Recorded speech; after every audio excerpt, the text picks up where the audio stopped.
Hello everyone, this is Sosh Jam. I wanted to show you all the trading hall design I came up with, which you can see right behind me. It's 1 block wide, tileable as long as you want, and it comes with easy entry and zombification mechanisms. This is a version with 15 modules. You can see that it's really easy to navigate back and forth between the villagers because you don't have to move very far. With traditional designs, there's usually 1 block between each villager, and so you have to move effectively twice as far to trade with a different villager. These villagers can all access their workstations easily because it's right in front of them.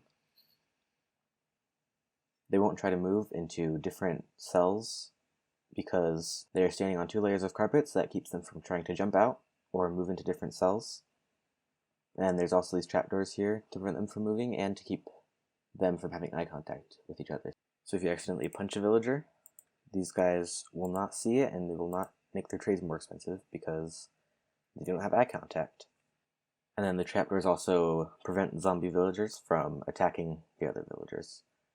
So how do we get them zombies in the first place? As you can see, this villager is selling Loyalty 3 for 21 emeralds.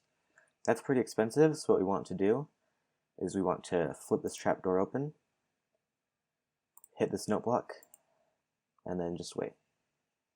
And eventually a zombie will come along who's walking around down there, and he will notice this villager. And as you can see, yeah, he is now zombified. So he has now been zombified, and we can go ahead and take our weakness potion and splash it on, feed him a golden apple, and he will start to be cured. And then you don't have to worry about the splash hitting these other villagers. They do not care. As you can see, he's still giving me mending for 1 emerald, because I've cured him twice, and then he doesn't care at all.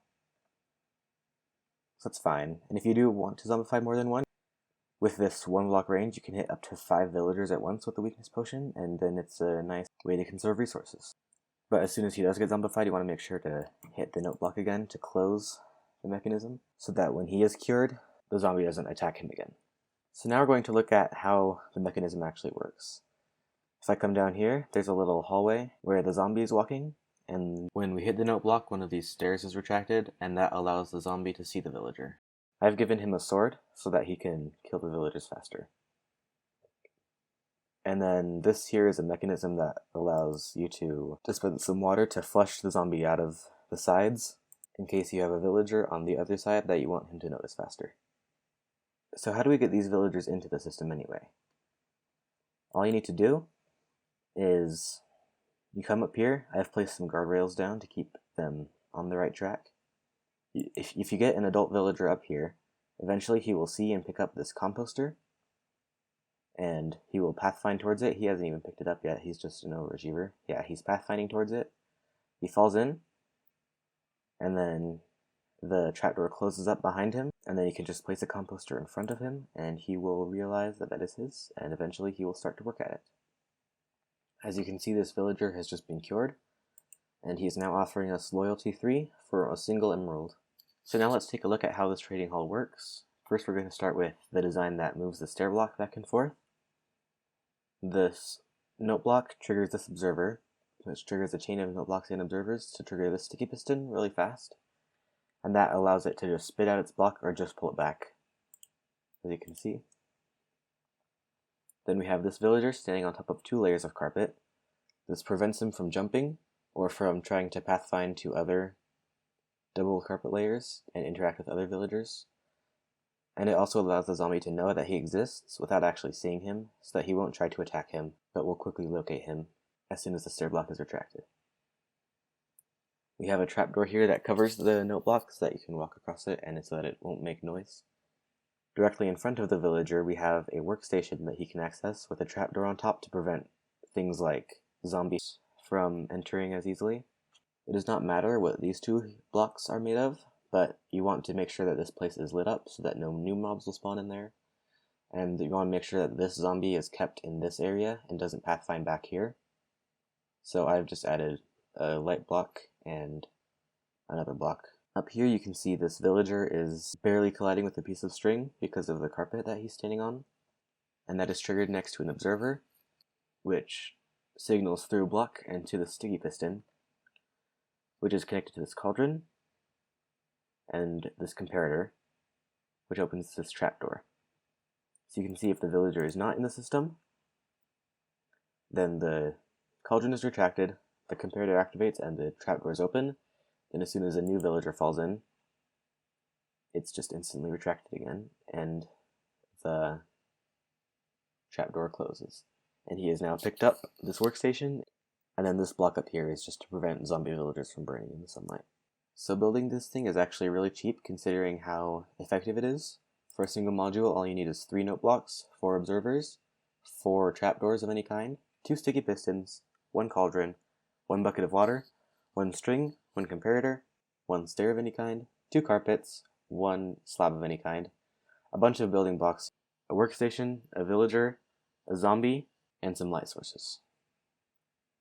Now for the zombie, it's important that you make sure they don't despawn, so you can either name it with a name tag, or the better option is to find the kind that can pick up blocks, because then you can give them a sword, and that allows them to kill the villagers faster. If you want to add more modules, it's just 5 times of all of the resources, except you only need 1 more water bucket, because then you can make an infinite water source, and then you obviously don't need any more zombies, or light sources, or building blocks. However, if we want to construct the modules on the side that flush the zombie towards the center, which the bigger your trading hall is, the more important it gets, you will need 2 dispensers, 2 observers, and 2 note blocks more, along with 2 glass blocks on the side if you want to have windows, or if not, you can just use building blocks. And then you also might want to add another workstation so that you don't have to keep replacing them, and this one will be to lure the villagers over and fall into the trap. And then for 10 modules, it's obviously the same, 10 times as many resources as for a single module, except you don't need any extra water or any of the materials for the side modules or any extra zombies.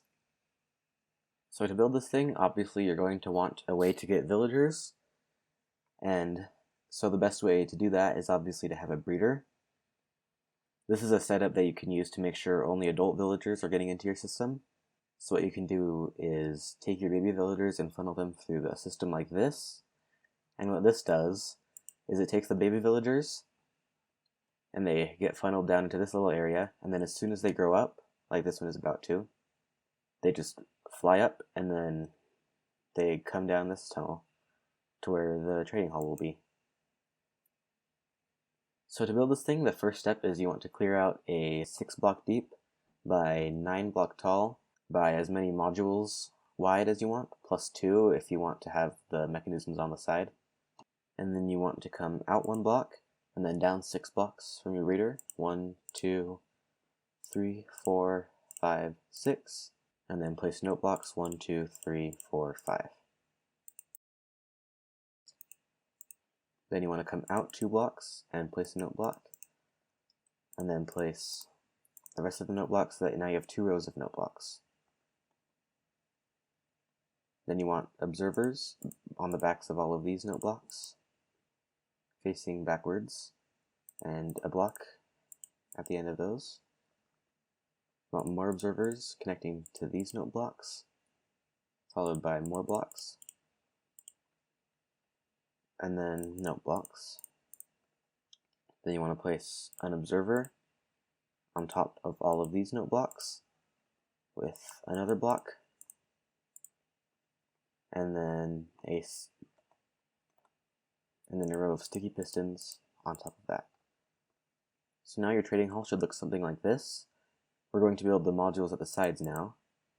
So you want to put 2 blocks down on either side, followed by a dispenser, and then a block, come up 2 and place a note block, and then an observer facing into that note block, and then a glass block on top of the dispenser so that you can see in if you need to, and if you don't want to, then it can just be a normal block.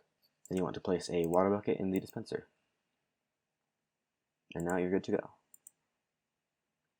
I'm going to go ahead and do this on the other side now.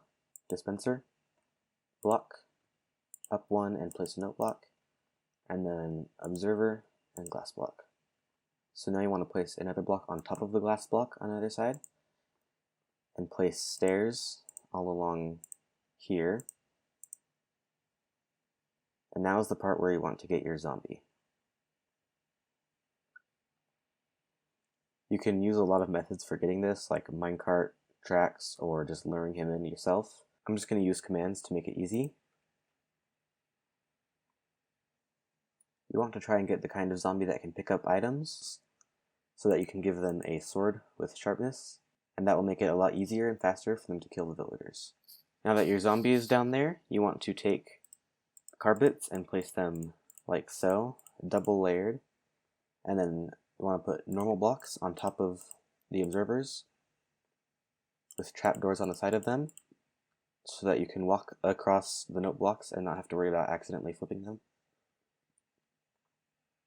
Then you want to place workstations for your villagers on top of those blocks with a trapdoor on top of each of them, and then you want to build walls up on each side.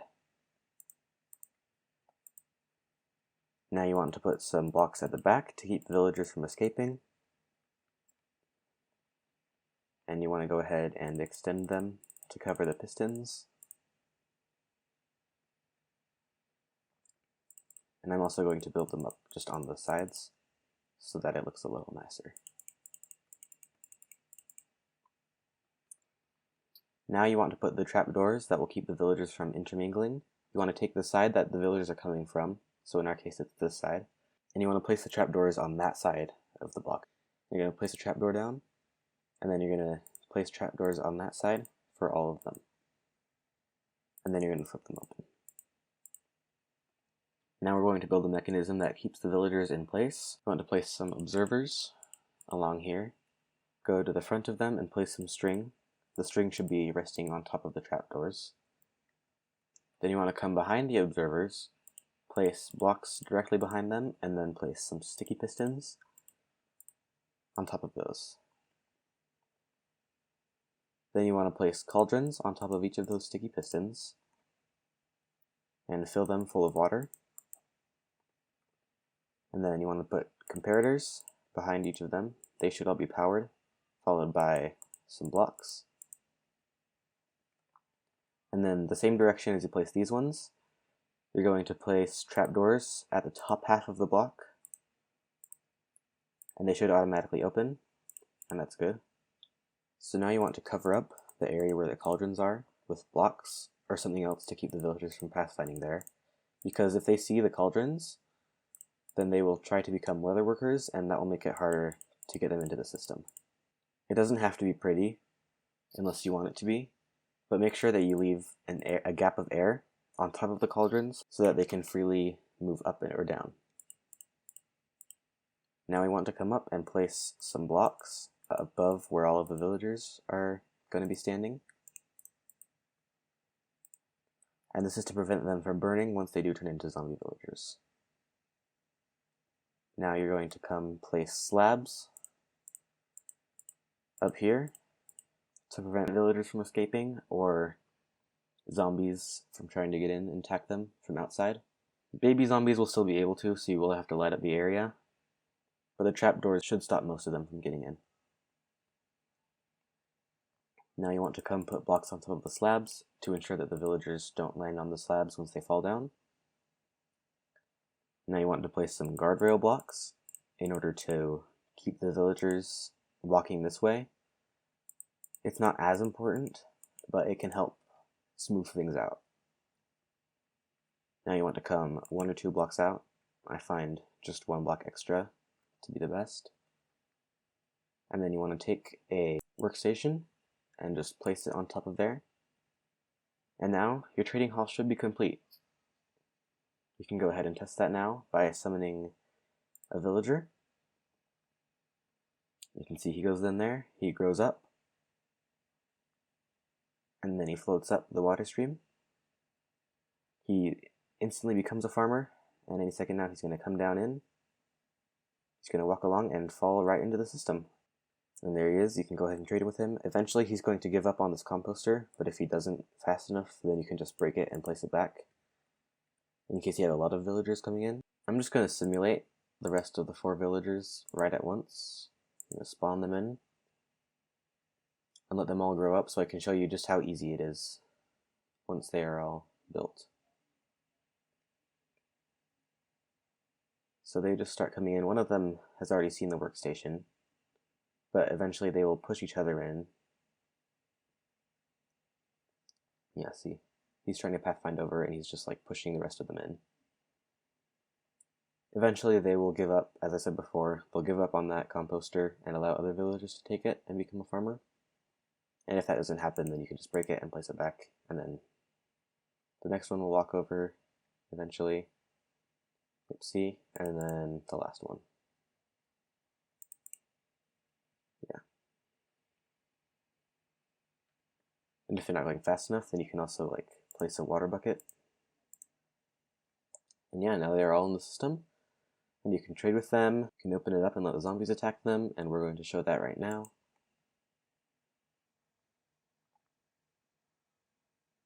Sometimes the zombie will knock them back a little too far and it will be difficult to fully reach them. If that does happen, you can just break this block because the trapdoor's there, hop up, and push them a little bit, and there you go.